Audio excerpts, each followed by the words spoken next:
Sudah 3 minggu sejak Lila menghilang. Dika melapor ke polisi, tapi tak ada hasil. Setiap kali ia menyebut alamat apartemen mereka, petugas hanya mengernyit bingung. Karena gedung itu, menurut catatan kota, sudah terbakar 5 tahun lalu. Dika merasa seperti kehilangan akal. Ia mulai bermimpi aneh, melihat Lila duduk di tepi ranjang, memegang kunci rumah lama mereka, berbisik, "Mas, jangan buka pintunya lagi." Suara itu selalu membuatnya terbangun dengan keringat dingin.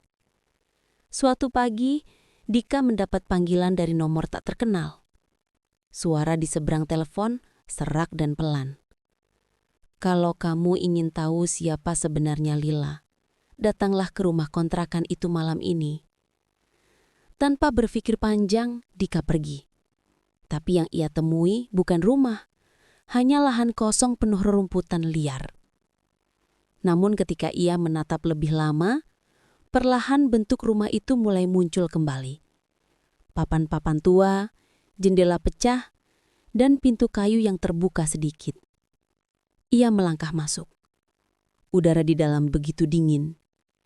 Di ruang tamu tergantung kembali foto keluarga yang dulu.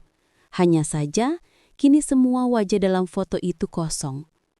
Tanpa mata, tanpa mulut. Di lantai, ia melihat kunci apartemen mereka. Saat ia memungutnya, suara langkah kaki terdengar dari arah dapur. Dika mengikuti suara itu sampai menemukan sebuah pintu lain. Kecil dan usang di balik lemari. Ia membukanya perlahan. Di balik pintu itu ada kamar sempit. Dengan ranjang, meja rias, dan cermin retak. Tapi yang membuat Dika terdiam, di atas ranjang itu ada foto dirinya bersama Lila. Dan di belakang foto tertulis tanggal pernikahan mereka, 29 Oktober 2015. Padahal Dika yakin mereka baru menikah tahun ini. Saat ia menatap cermin, sesuatu bergerak di balik pantulannya. Lila berdiri di sana, tersenyum lembut dengan wajah pucat dan mata hitam. "Mas, kita nggak pernah pindah dari sini." Cermin retak dan tangan Lila keluar dari balik kaca, menarik Dika ke dalam. Jeritanya menggema lalu hening. Pagi berikutnya, warga melihat rumah itu benar-benar lenyap, seolah tak pernah ada. Tapi di tanah bekas pondasinya, seseorang menemukan 2 benda yang tertinggal. Sepasang cincin kawin dan foto keluarga lama. Dengan wajah baru yang tertambah di dalamnya. Wajah Dika dan Lila. Setahun setelah rumah kontrakan tua itu benar-benar hilang dari peta, warga sekitar mulai bercerita tentang asal-usul rumah tersebut. Dulu, rumah itu dimiliki oleh keluarga bernama Surya dan Ratna bersama 3 anak mereka.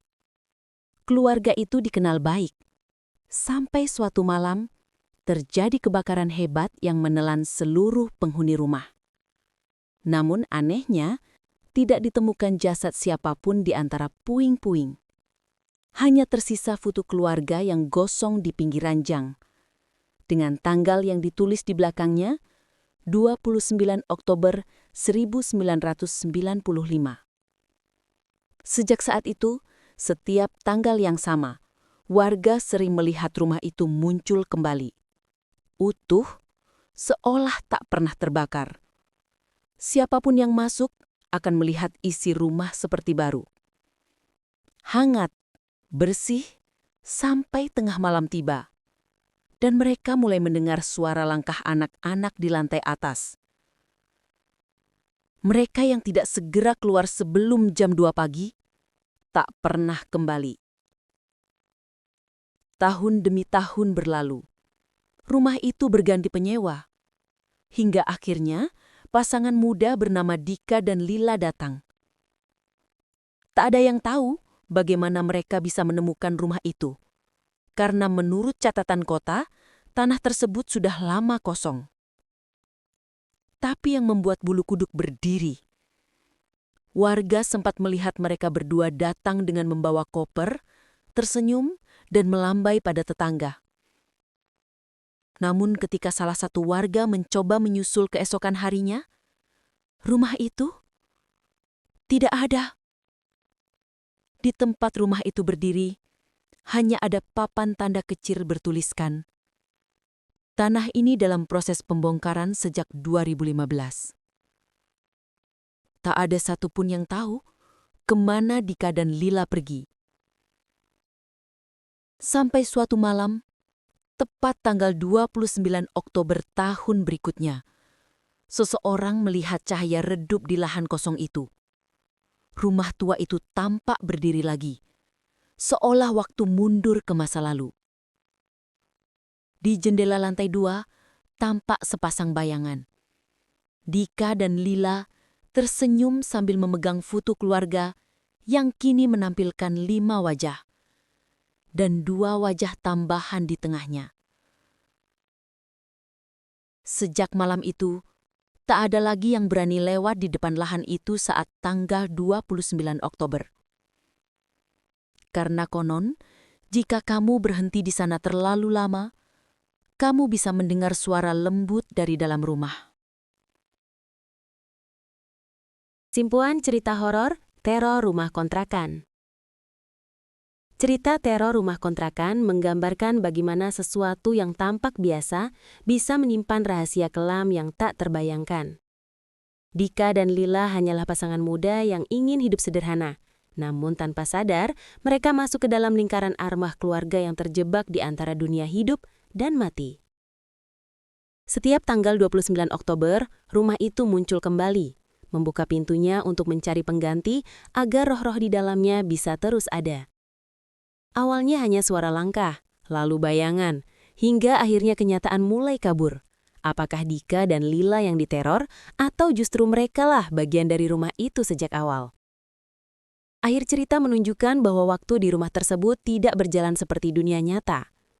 Mereka yang masuk akan menjadi bagian dari foto keluarga lama yang terus bertambah setiap tahun.